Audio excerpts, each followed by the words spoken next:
Legends are not born overnight. They are shaped through passion, discipline, and the courage to dream big.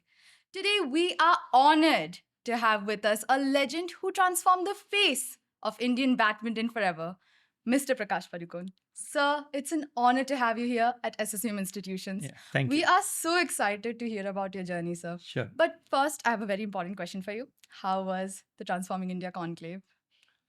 Yeah, I think very impressed with the entire conclave. I think a very good concept. I'm told that this is the fourth year Yes, that sir. you're organizing this conclave. Every year there's a different theme. Yeah. I think very good concept to get people from different walks of life, the different theme subject. Good for the students to know. So got an opportunity to go around the campus, very impressive campus.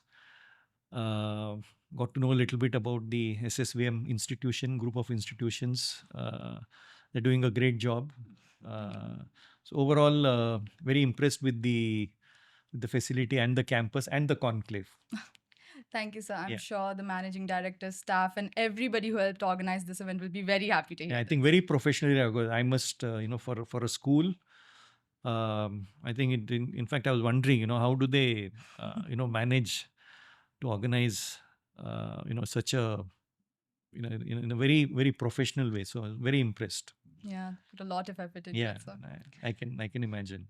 Yeah. So, beginning with my first question. So, in your childhood, badminton was not very popular in India, especially not in southern India, actually. And you'd mentioned before that variants of badminton, like ball badminton, were much more popular.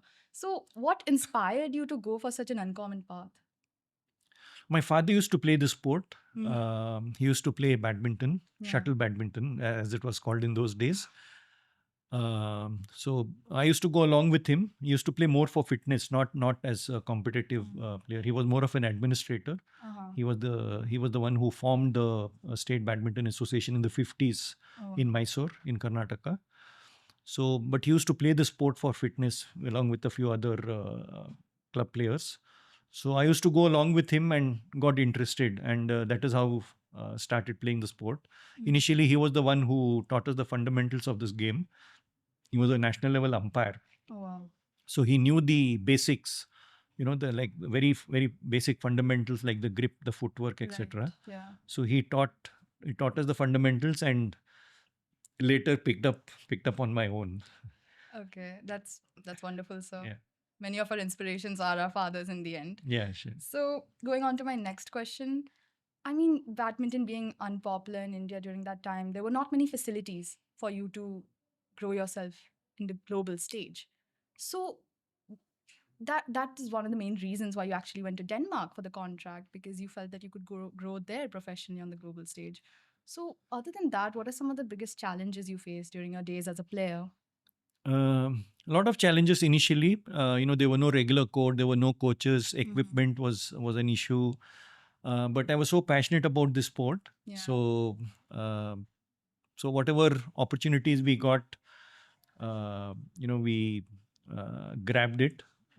Also, there were not too many options available in those days.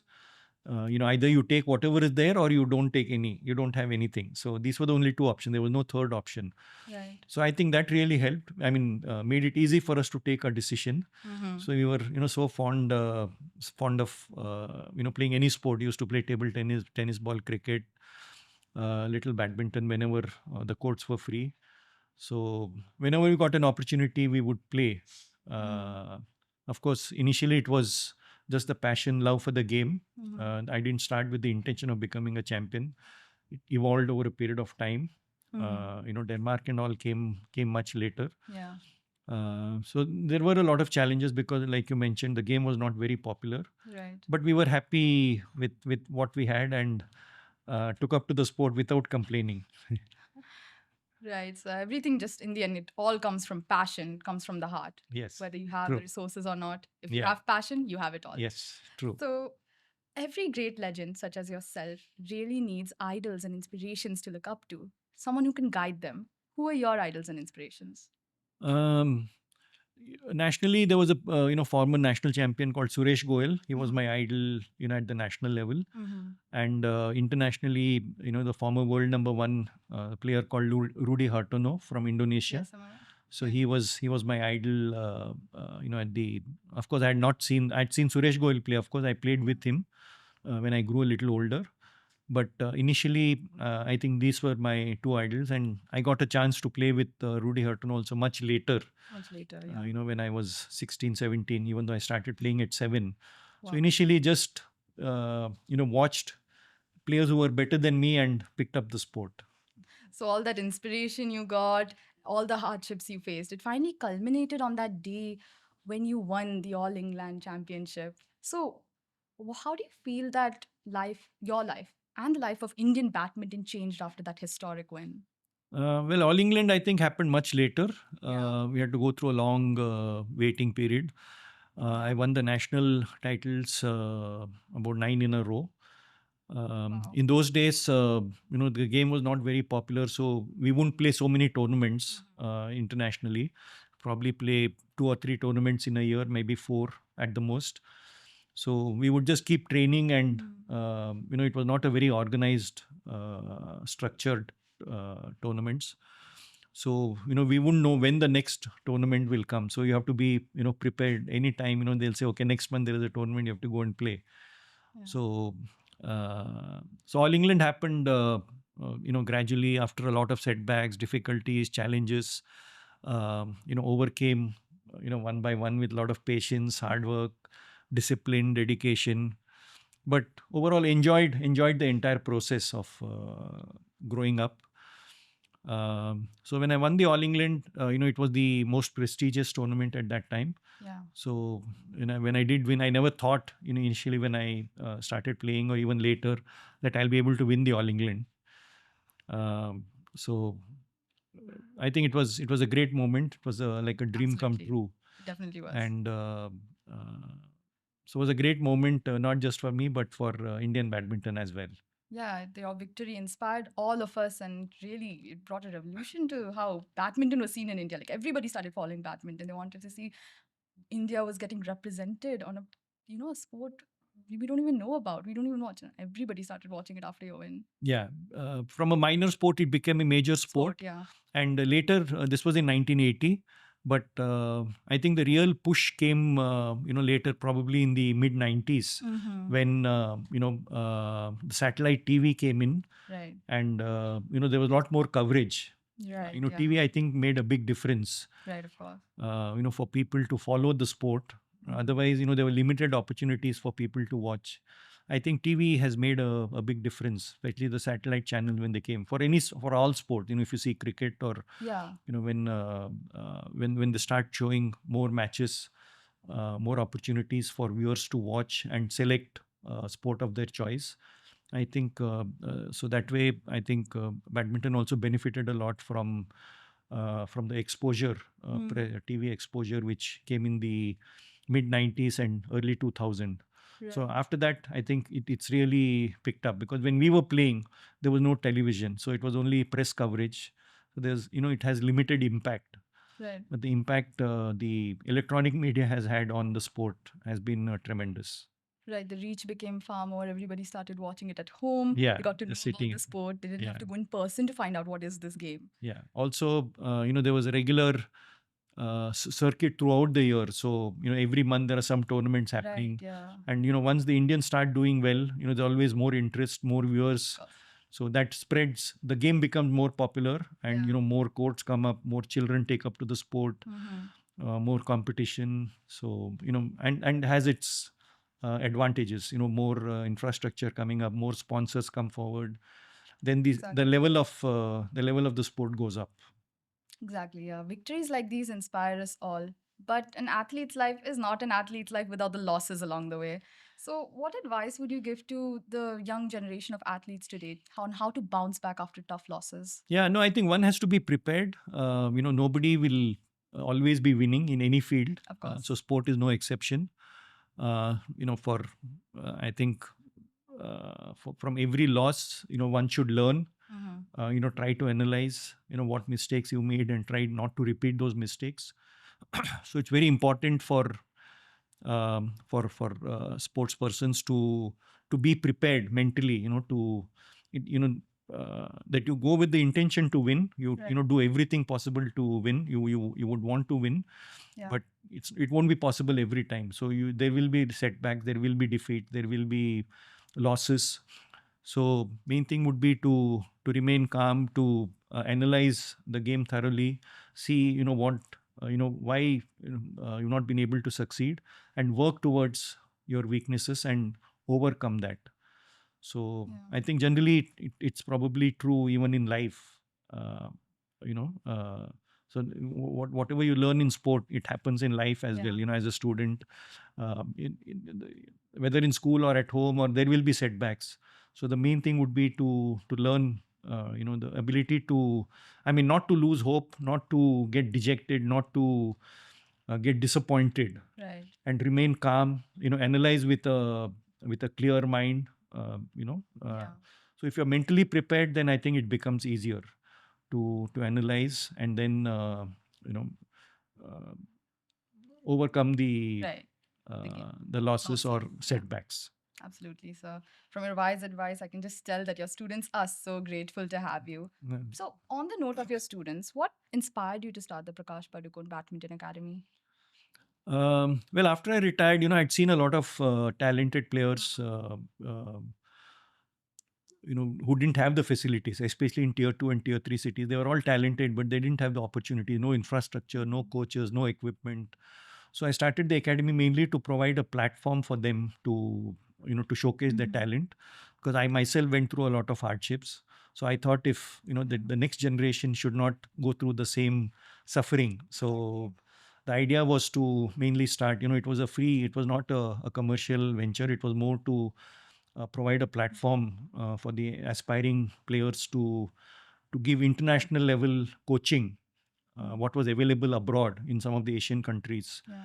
So the idea was to produce an Olympic champion from the academy. So that was the main purpose.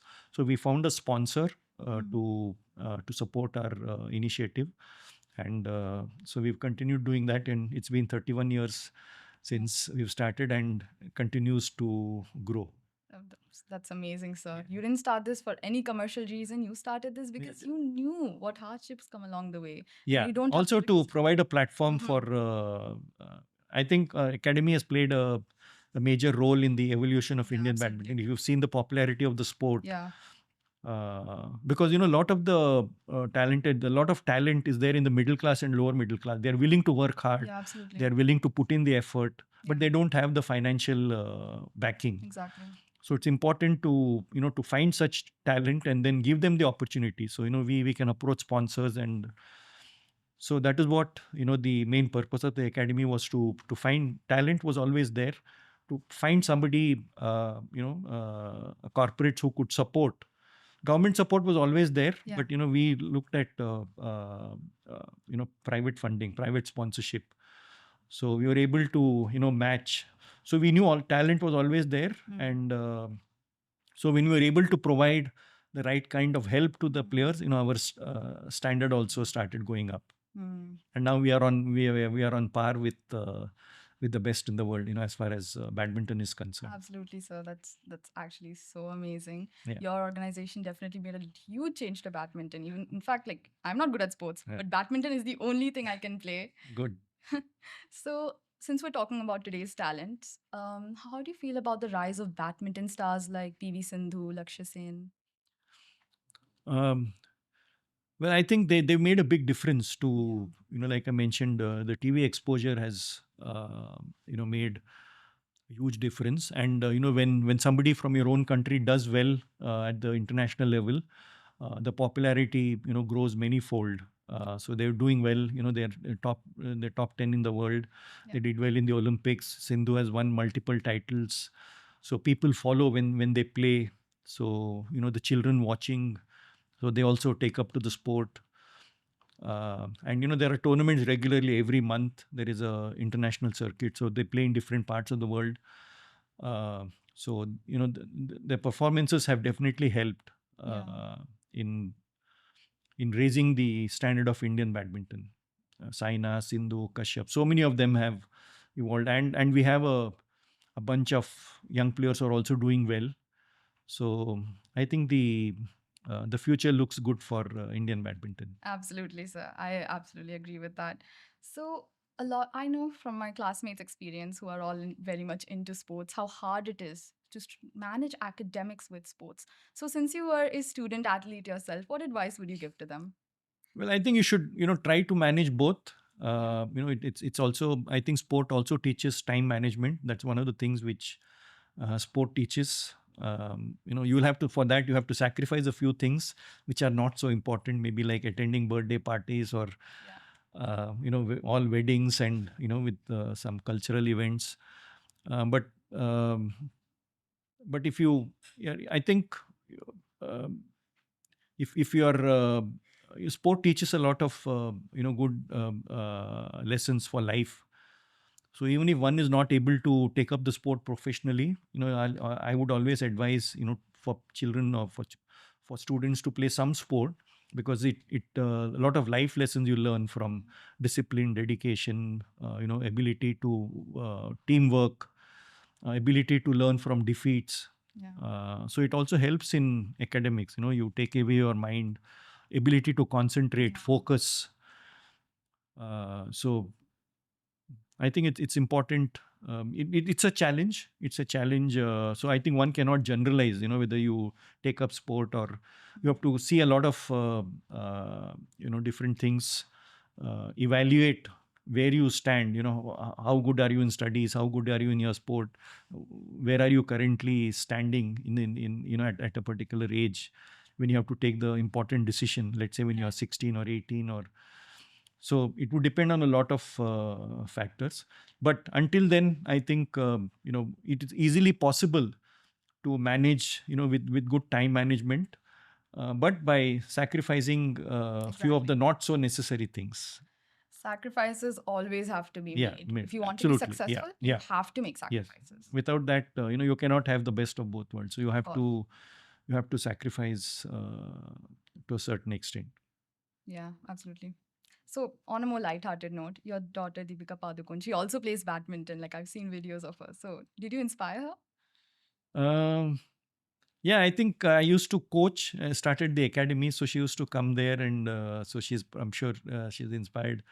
Even though I'd retired competitive badminton by the time uh, she grew up, but sports was always there in the family. Always Yeah. talk about. So I'm sure she picked up the sport, played for a little time. She Yeah. played, but like she always says that the time she spent on the badminton court has taught her a lot of life Yeah. lessons. The things which I mentioned, Yeah. which is helping her now in her field. Ability to focus, time management, teamwork, discipline, dedication. Uh, so I think all these things, you don't realize when you're playing, when you are young. You realize when you grow older, when you go to college, when you take up jobs. So that's the time when you realize, the importance of sport and life lessons which you've learned from sports. You don't realize when you are young. So it's very Yeah. important, that you play some sport, so that it helps later in life. Yeah. Even if you don't play professionally, you should Yeah, play it as no, a I'm hobby. talking Yeah. of course, professional is one No, yeah. aspect. I'm talking just As a play a hobby. sport Yeah. as a hobby, as an For sure. amateur, Yeah. just for fitness. For mental strength. Yeah, Yeah. it has a lot of benefits, Yeah, absolutely. which you will realize, when you get older. So it's always good to. I'm not saying you only play badminton, but some kind of physical activity, Exactly. also good for health. Absolutely. Yeah. So people shouldn't go around saying, I'm not good at sports. You should still Yeah, play go for a some walk, go sport. for a run, go to gym. You can swim, you can whatever you some kind of physical Physical activity. activity, Yeah. absolutely. Yeah. So, this last question, I'd like to tie it back to the theme of today's conclave AI and humanity. So, is there any way you see AI shaping the future of badminton? Any way you think AI can affect sports in the future in India? It can affect in a positive way. Absolutely. It will not replace No. the human element. Mhm. You can use AI and technology to to to your benefit. in terms of video analysis, in terms of trying to find out the mistakes which you're making, which can help you plan your training methods, training process, your strengths, your weaknesses. AI can help in those when you when you record your matches and analyze. So that way it can help. Also sport science, biomechanics, sport nutrition. So sport science is become very popular now, especially at the highest level. May not be at a lower level, but at the world level, when you're talking of Olympic medals, sport science plays a very important part. And AI technology, will continue to grow. Absolutely. To monitor your fitness levels, when to push yourself, when to bring down your training load. So it's sports has become very very scientific now. So AI and technology will play an important role, will play a positive role, but it will never replace the human element. No, that won't. Because ultimately, Yeah. the players have to go and play. Right. But AI can definitely positively benefit the Definitely, players. yes. Definitely. So that's the no, that's it's unfortunately this day does come to an end. We were so happy today to hear about all your wise wisdoms, your inspiring journey, but unfortunately this must come to an end. So guys, this is Ahana signing off from SSVM Institutions. Have a great day. Thank you. Thank you. Pleasure talking to you. Yes, sir. Absolute pleasure talking to you, Thank sir. you.